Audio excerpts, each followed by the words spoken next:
Yo yayo kulo berekang kaya mangkono. Nuni dak kasinggihan Kakangku. Mangko putra mantu Nini Drupadi wonten dawuh pangandika Paman.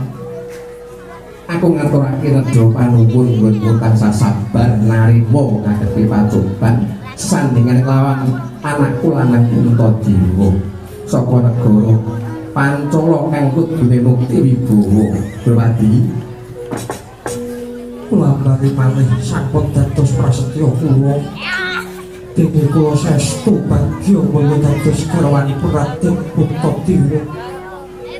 Jendesan kula amung labuh saha ngladosi para guru dhateng lampahipun para satya Pandhawa Paman.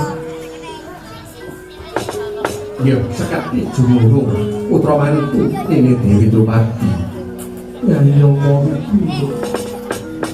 melang-melang rasane atiku kaya ana bisa lampir jurang dening anakku Panegak Bratasena.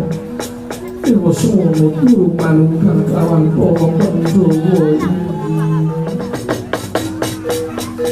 Bumi gonjang